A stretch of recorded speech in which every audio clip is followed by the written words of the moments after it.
ಚಿನ್ನದ ಬೆಲೆ ಯಾವಾಗ ಕಡಿಮೆ ಆಗುತ್ತೆ ಅಂತ ಕೇಳ್ತಾ ಇದ್ರು ಬಹಳ ಜನ. ಸ್ನೇಹಿತರೆ, ನಾನು ನಿಮ್ಮ ಪ್ರೀತಿಯ ವಾದಿರಾಜ್ ಜ್ಯೂಸ್ ಮಾಲೀಕ ವಾದಿರಾಜ್ ಮಾತಾಡ್ತಿರೋದು.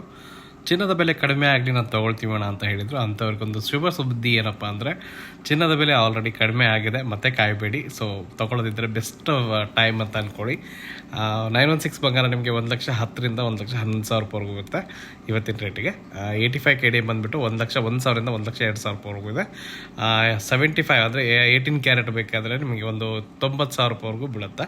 ಸೊ ಬೆಸ್ಟ್ ಟೈಮ್ ತೊಗೊಳಕ್ಕೆ, ಮತ್ತೆ ಕಾಯಕ್ಕೆ ಹೋಗ್ಬಿಡಿ. ತುಂಬ ಚೆನ್ನಾಗಿ ಸೊ ಬಹಳ ಜನ ನಮಗೆ ಕಾಮೆಂಟ್ ಬಾಕ್ಸಲ್ಲಿ ತಿಳಿಸ್ತಾ ಇದ್ರಿ, ಅಣ್ಣ ಕಡಿಮೆ ರೇಟ್ ಆದಾಗ ಹೇಳಿ ಅಣ್ಣ, ನೀವು ಹೇಳೋದೇ ಇಲ್ಲ ಅಂತೇಳಿ. ಸೊ ಬೆಸ್ಟ್ ಪ್ರೈಸ್ ಆಗಿದೆ, ಮತ್ತೆ ಕಾಯ್ಬಿಡಿ. 100% ಮತ್ತೆ ತಿರ್ಗಾ ರೈಸ್ ಆಗ್ಬೋದು. ಸೊ ನಿಮ್ಮ ಕಡೆ ಎಷ್ಟು ಶಕ್ತಿ ಇದೆಯೋ ಅಷ್ಟು ನೀವು ತೊಗೊಂಡಿಟ್ಕೊಂಡ್ರೆ ಒಳ್ಳೆಯದು ಅಂತ ನನ್ನ ಅನಿಸಿಕೆ. ಸೊ ಬಹಳ ಜನ ಆಫರ್ ಪ್ರೈಸಲ್ಲಿ ಇವಾಗ ಸಿಗ್ತಾ ಇದೆ ನಿಮಗೆ ಬೆಲೆಗೆ. ಸೊ ಬೇಗ ಬಂದು ಆರ್ಡ್ರ್ ಹಾಕಿ, ಅಥವಾ ರೆಡಿ ತೊಗೊಂಡೋಗಿ. ಸೊ ಮತ್ತೆ ಕಾಯಕ್ಕೆ ಹೋಗ್ಬೇಡಿ. ಈ ಒಂದು ಮಾಹಿತಿ ಇಷ್ಟ ಆಗಿದೆ ಅನ್ಕೊತೀನಿ. ಭಾಳ ಜನ ಬಂದು ಕೇಳ್ತಾ ಹೋಗ್ತಿದ್ರು, ರೇಟ್ ಯಾವಾಗ ಕಮ್ಮಿ ಆಗುತ್ತೆ ಅಂತ. ಸೊ ಇವಾಗ ಬೆಸ್ಟ್ ಟೈಮ್ ನಿಮಗೋಸ್ಕರ, ಬೇಗ ಬಂದು ಆರ್ಡ್ರ್ ಹಾಕಿ. ಸೊ ಈ ಥರ ಒಳ್ಳೆ ಮಾಹಿತಿ ವಿಡಿಯೋಗಳು ಬೇಕಾದರೆ ನಮ್ಮ ಪೇಜನ್ನು ತಪ್ಪದೆ ಫಾಲೋ ಮಾಡ್ಕೊಳ್ಳಿ, ಹಾಗೆ ಲೈಕ್ ಮಾಡಿ, ಹಾಗೆ ಕಾಮೆಂಟ್ ಮಾಡಿ. ಈ ವಿಡಿಯೋವನ್ನು ಆದಷ್ಟು ಮಟ್ಟಿಗೆ ಶೇರ್ ಮಾಡಿ. ಚಿನ್ನದ ಬೆಲೆ ಭಯಂಕರ ಇಳಿಕೆ.